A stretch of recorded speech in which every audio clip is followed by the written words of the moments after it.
কেরে করলা ফটিক কুন্টি তুই কেমন একলা আছ? চাচা ওর একটু পেটে সমস্যা আর একটু টনসিলের সমস্যা হচ্ছে, মনে হয় ওই টয়লেটে গেছে, খুঁজে তো পেলাম না। আসার পর থেকে একের পর এক অসুখ হচ্ছে, আমার তো সেই ঠান্ডা লাগছে, নাকের থেকে খালি টপ টপ করে সিগেন পড়িচ্ছে। জেলের মধ্যে তো নানান ধরনের সমস্যা দেখা দেয়, 24 ঘন্টা চলে ফ্যান। ঠান্ডা জ্বর হাগা এগুলো হবি, কয়দিন পর সব ঠিক হয়ে যাবি। আমি কিছু ওষুধ লাগিয়ে দেবো নি, কালকে তুলে লিস, আর ভিতরে যান চিন্তা করিস না, কয়েকদিনের মধ্যে জামিন হয়ে যাবি। মিসে এক কথা কয়েন না, 8 দিন পর গা আপনি দেখা করবে আসলেন, আর কোন জামিন তাড়াতাড়ি হয়ে যাবি। আর পিসি বইয়ে তো টাকাই নাই, কি খাচ্ছি না খাচ্ছি সেটা কি আপনারা জানেন? এখন পর্যন্ত ওকালতনামা পাঠালেন না, উকিল টুকিল কি কিছু ঠিক করছেন না এটি বসে মরা লাগবে? জামিনের কথাবার্তা চলতিছে, আর 2 দিন পর তো শামসু জেলে ঢুকবি, শামসু ঢুকলে তোরা একসাথে থাকতে পারবো। তারপরে একসাথে সব কাগজপাতি পাঠিয়ে দিয়ে হাইকোর্ট থেকে জামিন নেবো, কারণ জজ কোর্ট থেকে তোর গেলে জামিন দিবি না। ওস্তাদ আসলে তো ভালোই হয়, এত চাপার আমি নিবে পারিচ্ছি না, ফটোগ্রাফিক দেখতে আমার দিন কেটে যায়। তো ফটিক কি ভিতরে কান্নাকাটি করে নাকি? কান্নাকাটি করে না, বোঝেনি তো যে জায়গা চিটিং বাটপাত ভরা। জেলের কষ্ট কি আর বাইরে থেকে বোঝা যায়? আর আপনি তো আসছিলেনই, আপনি ভালো করেই জানেন। ওস্তাদেক অনেক মানুষই ভিতরে চেনে তো, তাই একটু সুযোগ সুবিধা পায়, কিন্তু মন মানসিকতা খুব একটা ভালো নাই। কয়েকটা দিন না কষ্ট করে থাকে, তারপরে জামিন হলে তো তোর আর কোনো চাপ হবে না, তোর জামিন হবে স্থায়ী। 10 দিন বেশি থাকমু, কিন্তু স্থায়ী জামিন ছাড়া বাইরে বাড়ামু না, কথাটা জানি মাথার থাকে। তে ফটিকের সাথে কি দেখা করবেন? তাহলে ওকে আমি পেটা দিচ্ছি। এটি তো 10 মিনিটের উপর থাকতে পারবো না, পরশুদিন আসে ফটিকের সাথে দেখা করবো নি।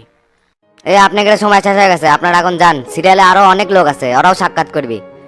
এ ভাই যাচ্ছি যাচ্ছি, এত চাপ দিচ্ছেন কে? আর 2-3টা মিনিট কথা কই। এই মেয়ে, আপনার মতো যদি আরো মানুষ এই 2-3 মিনিট করে সময় নেয়, তাহলে তো সারা দিন পার হয়ে যাবে। তাড়াতাড়ি কথা শেষ করেন, ঘন্টি দেওয়া মাত্র বাড়াবেন। আচ্ছা আচ্ছা করিচ্ছি, থামেন। তোরা মিলেমিশে থাকিস, কারোর সাথে দান কেসাল গন্ডগোল করিস না, আর কারো জিনিসপাতি দান লারিস না।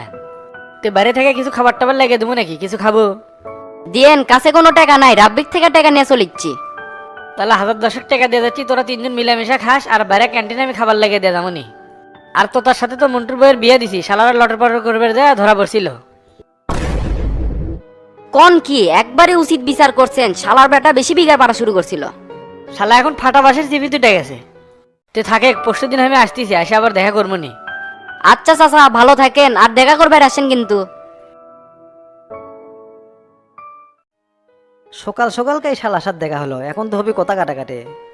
দোস্ত, 2 দিন হলো তোমার সাথে দেখা নাই, সন্ধ্যায় তোমার দোকানে গেছিলাম, দেখলাম তালা মারা। এরম করে দোকান বন্ধ রাখলে কাস্টমার তো পিন্টুর দোকানে চলে যাবে। আমার ব্যবসা তোরা থুজুবে, দোকানে খালি কার্টুন পরে আছে, ভিতরে কোনো মাল নাই। কাস্টমার আসলে ঠিকঠাক কোনো জিনিস দিয়ে পাই না, এই জন্যই তো দোকান বন্ধ হয়ে থাকা লাগে।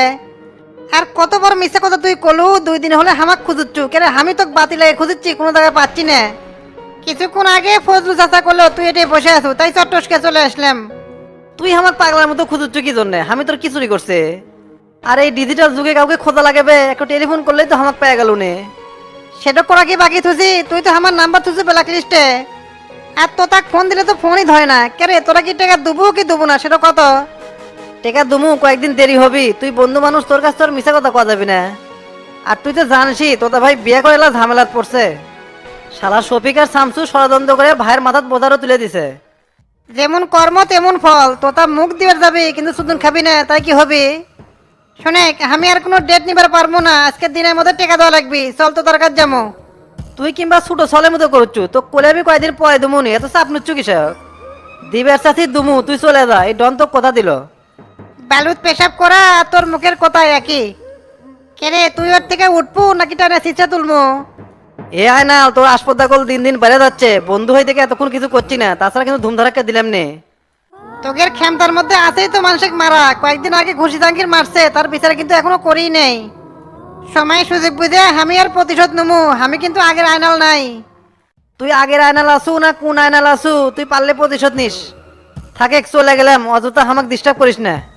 মধ্যা মানুষের পাল্লাত পড়লে ঠিকই বেকা হয়ে যাবনি, তোরা হলে শক্তের ভক্ত নরমের জম। এ তুই কথা কইস না তো, তোর কথা বলে একবারই শুনে মন করছে না, চুপ থাক। যা দোকান খুলে গা, যা আছে তাই বেচে গা, আর হাতে টেকা আসলে পরে দিয়ে দেবনি, চা লাগবে না। আমি কি কর্ম না কর্ম সেই পদ্ধতি তোর করা লাগবে না, তুই কুটি যাবো যা, টেকা কিরম করে তোর লাগে সেই ব্যবস্থা আমি করছি। এই শালা মনে হয় সামসুক দিয়ে আবার ঝামেলা পাকাচ্ছে, তাছাড়া এত গরম হয়ে কথা কবি গা। এটি বসে থাকা ঠিক হবে না, বাড়ির যা তো দাবাই খবরটা দেই।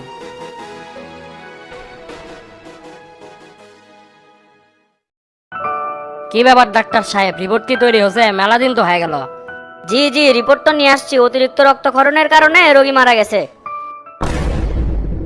বিশেষ করে পিছনে যে স্টেপটা করা হয়েছিল ওটাতে রক্তক্ষরণ বেশি হয়েছে। আপনারা চাইলে আরো ভালো ডাক্তারের শরণাপন্ন হতে পারতেন। রিপোর্টের মধ্যে কোনো লক্ষ্য ধক্কর আছে নাকি? না না, আপনি এগুলো কি বলতেছেন? আমরা তো আধুনিক যন্ত্র দিয়ে রিপোর্টটা করছি, এতে কোনো 2 নম্বরই হয়নি। আপনাদের ময়না তদন্তের উপর ভিত্তি করে মামলা চালু হবে। Be careful. পরবর্তীতে কোনো ঝামেলা হলে লাশ কিন্তু আবার তুলতে হবে, এর ড্রাইভার কিন্তু আপনার উপরই পড়বে। আমরা চিকিৎসক, আমরা কোনো অন্যায় কাজ করতে পারি না, বিবেক আমাদেরকে বাধা দেয়। বিশেষ করে আমি এই পেশায় 20 বছর ধরে আছি, কোনোদিন কোনো 2 নম্বরই হয়নি, আর ফলটা হবে না। যখন মানুষের হৃৎপিণ্ড চাকু দিয়ে কাটা ভিতরে দেখি তখন খালি লাল অংশই চোখে পড়ে, অথচ অদৃশ্য বিবেক আবেগ সেটার উপরেই পরিচালিত হয়। আপনি 100% নিশ্চিত থাকেন, বিচ্ছু সেলিম অতিরিক্ত রক্তক্ষরণের কারণে মারা গেছে। বুঝতে পারছি, এখানে আপনার কোনো গাফলতি নাই। আমি আজকে এই বিষয়টা নিয়ে ওসি স্যারের সাথে কথা বলবো, আর 1-2 দিনের মধ্যে চার্জশিট দিয়ে দিব। আচ্ছা দেন, আর একটা ডাক্তার কখনোই চায় না যে কোনো রোগীর সমস্যা হোক। আমরা দিনরাত পরিশ্রম করি একমাত্র রোগীর সুস্থতার জন্যে। এই জন্যে সাধারণ মানুষ আমাদেরকে এত বিশ্বাস করে। তে ভাই, আজকে উঠলাম, পরে একদিন দেখা হবে নি। যাক, রিপোর্টটা তাড়াতাড়ি পাওয়া গেল, এখন চার্জশিট দিতে সুবিধা হবে নি। তাহলে এখন ওসি স্যারের চেম্বারে যায় রিপোর্টের কথা কই গে দেখি, যদি অর্ডার দেয় আজকে সন্ধ্যার মধ্যে চার্জশিট ক্লিয়ার করবো।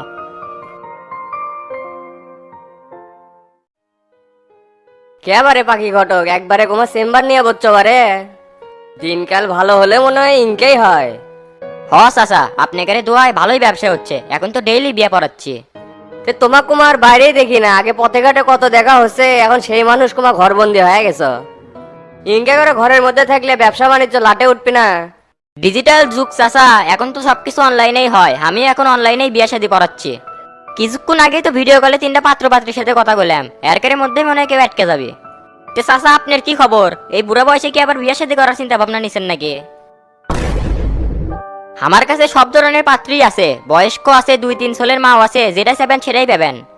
আজকাল তো প্রচুর ডিভোর্স হচ্ছে, এগুলা মালের ঘাটি আমার কাছে। বিয়া আমার না পাগলা চ্যাংরা, আমার ভাইস্তা মন্টু ডাক্তার আছে না, তার বিয়া। ওহো, তো ওই চ্যাংড়া না শুনছিলাম প্রেম করে বিয়ে করছিল, তো ওই বইয়ের কি হলো? আর কইও না বারে, লম্বা একটা ইতিহাস। তো তার সাথে ভক্কর চক্কর করছিল, হক ধরে বিয়া দিয়ে দিছি। আজকালকার মানুষে চেনা বড় মুশকিল, ভিতরে এক রূপ বাইরে আরেক রূপ। যার যেটি ভালো লাগে তাই সেটি দেখ, ইনকে 2-1টা ডিভোর্স না হলে আমরা পাত্র পাত্রী কুটি পামো। তে চাচা, পাত্রী কিনকে নিবেন, বিবাহিত নাকি অবিবাহিত? অবিবাহিত হলেই তো ভালো হয়, চ্যাংরা ব্যাংরা মানুষ বোঝই তো। আর ভ্যাসদের তো কামাই ভালো, যে মেয়ে বিয়ে বসবে তার কপাল খুলে যাবে। সংসারে আলা নাই ঝালা নাই, আশার সাথে সংসারের গীতান। তে ইয়া, চাওয়া পাওয়া কি কিছু নিবেন টিবেন নাকি? আজকালকার বিয়ে কি ফ্রি হয়? তুমি না বাড়ি টাড়ি দিও, যদি কিছু দেয় তাহলে নিলাম। ভ্যাসদের তো সবই আছে, শুধু একটা হুন্ডাই নাই। চেম্বারে যাওয়া আসা করে অটোত করে একটা হুন্ডা নিয়ে দিতে পারলে তো ভালোই হবে। ঠিক আছে, কোনো সমস্যা নাই, এগুলা পার্টি প্রচুর আছে, আমি আগে দেখি তারপর আপনি জানামুনি। কিন্তু তোমার কাছে একটা রিকোয়েস্ট আছে পাখি ঘটক, এলে অনলাইন মেয়েকে আমি বিয়ে করাবো না, যা হবে ডাইরেক্ট অ্যাকশন। আপনি আগেকার যুগের মানুষ তো, তাই এগুলো পছন্দ করিচ্ছেন না। তো সমস্যা নাই, কুদ্দুসের একটা বিটি আছে, ওখানে বাড়ি মারমুনি, ওটি হতে পারে। আপনি নাম্বারটা দিয়ে যান, আর কালকে আপনি বাড়িতে থাকেন, আপনি নিয়ে পাত্রীটা দেখে আসমুনি। মেয়েটা দেখতে সুন্দর আছে, দেখলেই পছন্দ করবেন, অপছন্দ করে পারবেন না। সুন্দর দিয়ে কি করবো বারে, মেয়ে হওয়া লাগবে সলিড, কোনো লক্কর ঝক্কর থাকা যাবে না। তাহলে কাল 10টার দিক বাসাত রেডি হয়ে থাকবো নি, তুমি আসো। আচ্ছা জামুনি, যান তালে।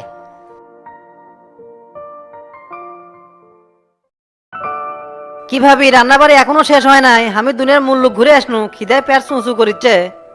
ফ্রিজে তো কিছু নাই, 2টো ডিম আসছিল সেটা দিয়ে খিচুড়ি রান্না করছি। বাজার টাজার করেন না, আর ফ্রিজ এত নোংরা কে? সে সকাল থেকে মুছিচ্ছি। বাজার করার সময় কুটি, সারাদিন থাকি দৌড়ের উপরে, আর আমরা বাইরে বেশি খাই। আর ভাবি, আপনি আমাকে আপনি করে ডাকিচ্ছেন কে? আপনাকে ডাকলে অনেক পর পর লাগে। নতুন মানুষ আসছি, কিছুদিন থাকতে থাকতেই তুমি হয়ে যাবে। আর তুমি আপনি দিয়ে কি হবে, কথার মিল থাকলেই হলো। তবে ভাই, আমি রিয়েলাইজ করছি আপনি লোক হিসাবে ভালো। আপনি আমাকে যতটা ভালো মনে করছেন ততটা ভালো না। রাজনীতি যারা করে তারা কি মানুষ ভালো হয়? তবে ভাবি, আপনার ব্যবহারে আমি মুগ্ধ, এই প্রথম কেউ আমাকে ভালো করলো। আপনার সম্পর্কে আমি আগের থেকে জানিয়েছিলাম, আপনি খুব ভালো মনে মানুষ, যেমন রূপে তেমন গুণে। মনে কোনো কষ্ট নিয়েন না, যারা ভালো মানুষ তাকে দুনিয়াতে বিপদ বেশি হয়। অতীত ভুলে যাওয়ার চেষ্টা করতেছি, আর ভবিষ্যতের চিন্তা করতেছি। মানুষের জীবনে বহু দুর্ঘটনা ঘটে, আমার জীবনেও ঘটছে। ওল্লেলিয়ে ভেবে সময় নষ্ট করার টাইমে চুমকিন নাই। আপনি এই বাড়ি যাচ্ছেন তাতে আমি খুব খুশি। এখন থেকে রেগুলার বাজার হবে, আর কিছু লাগলে হামাক করবেন। তে ভাবি তোতা ভাই দেখছি না, তাই কোটে? তাই তো ঘুমাচ্ছে, এখনো উঠিনি। তাহলে আপনি খিচুড়িটা বাড়েন, আমি তোতা ভাইয়ের সাথে এলা কথা কয়ে আসি। আচ্ছা জান, তাহলে আমি বাড়তেছি। কি ব্যাপার মন্টু, এটা কি শুনলাম শেষমেশ বউ ছেড়ে দিলে? কি আর করার, যে যাওয়ার সে তো চলেই যাবে, তাকে আর ধরে রাখা যাবে? সংসার করবে গেলে দুইজনের মতামতই লাগে, একলা করবে গেলে তো আর হয় না। তবে সুন্দর চেহারার চাইতে সুন্দর মন মানসিকতার মিয়া সংসার করার জন্য পারফেক্ট। চিন্তার বিষয় বারে 7 বছরের সংসার কিভাবে ছেড়ে চলে গেল। আজকালকার মানুষের বিবেক আর নাই, যা আছে সবই স্বার্থ। বাচ্চু একবার খেয়াল করে দেখো, এই ভোটের মধ্যে কত চাপ গেছে আমার উপর দিয়ে, তাও আমি তোতা ভাইয়ের পিছ থেকে সরি নাই। কত আপন মনে করছি, তাই যে এত বড় সর্বনাশ করবি জীবনেও ভাবি নাই। আজকে সারাদিন ওষুধ বেচা কেনার কোনো পর্বই নাই, যাই আসে তাই খালি বইয়ের গল্পই করে। লজ্জাতে মানুষের সামনে আর মুখই দেখাবার পারতেছে না, মান সম্মান আর কিছুই থাকলো না। পুরুষ মানুষের আবার কিসের লজ্জা, 2-1 দিন যাক তারপর আর একটা বিয়া করিস। আমার একটা চাচাতো শালি আছে, বিয়া করবো নাকি? দেখতে শুনতে ভালোই। বিয়া তো তাড়াতাড়ি করবো, 2-1 মাস যায় কেনা, সময় টময় নেই। সবে মাত্র বউ ছেড়া দিলাম, মন মানসিকতাও তো ঠিক হওয়া লাগবে। মন মানসিকতা একদম ভালো নাই রে, উদাসীন উদাসীন লাগে। বউ নাই দেখেই তো সব এলোমেলো লাগিচ্ছে, বিয়া কর সব ঠিক হয়ে যাবে। তোক ছাড়া যদি চুমকি আরেকজনের সাথে সংসার করে তাহলে তুই পারবো না কৃষক। কথা এটা ঠিকই করছো। আচ্ছা দেখ তোর চাচা শ্বশুর কি কয়। পাত্রী দেখলেই তো আর বিয়ে হবি না, বিয়ের হলো 42 কথা। তাহলে আমি চাচা শ্বশুর এক প্রস্তাব দিলাম, দেখি অগরে মতামত কি। আচ্ছা দে।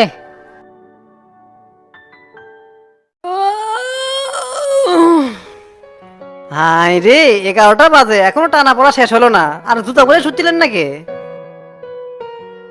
এ হেরে, জুতা খুলমু মনেই নাই, রাতে কি করছি না করছি কোনো হুঁশ পাই নাই। জিনিসটা খুব ভালো আছিল, আজকে আবার খাওয়া লাগবে। এরমকে প্রতিদিন মাল খালে হবে? আজকে না আপনি কোর্টে যাওয়ার কথা। আর কিছুই ভাল লাগে না রে, জীবনটা একবার তেজপাতা হয়ে গেল। একের পর এক বিপদ আসিচ্ছে, এদিকে বিয়ে করা হয়ে গেল বেশি, তার মধ্যে স্থায়ী জামিনও বাতিল হয়ে গেল। কি যে করি কিছুই ভাল লাগিচ্ছে না। কোর্টে গেলেই উকিল কবি দে টাকা, শালাক টাকা দিতে দিতে আমার জীবনটাই শেষ হয়ে গেল। তো তুই কি খাওয়া দাওয়া করছো? আমি কিন্তু কিছুই খামো না, কোর্টে যা খামো। এক খিচুড়ি রান্না করছে, তার দেখেই খাওয়ার রুচি হচ্ছে না। ডিলও নাই, ঢকও নাই, কাজ কামে কোনো ডায়েটই ঠিক নাই। এই মুন্টু ডাক্তার কাছে আসিল কিরম করে? ভালো হলে কি মন্টু ছাড়লে নিবে? ওরও গলা কাটা হয়ে উঠছিল, সুযোগ পাশে আর আমার সাথে লেগে দিছে। 2-4 দিন থাক, লাত্তি গুড়ি খালি চলে যাবে নি। আমি ওর কোনো ধার ধারে পারবো না, ওই ওর মতো আমি আমার মতো। আপাতত খিচড়ি খাই রেডি হ, কোর্টের যে আবার আমার সাথে খাসিনি। আচ্ছা থাকেন, আমি রেডি হয়ে আসিচ্ছে।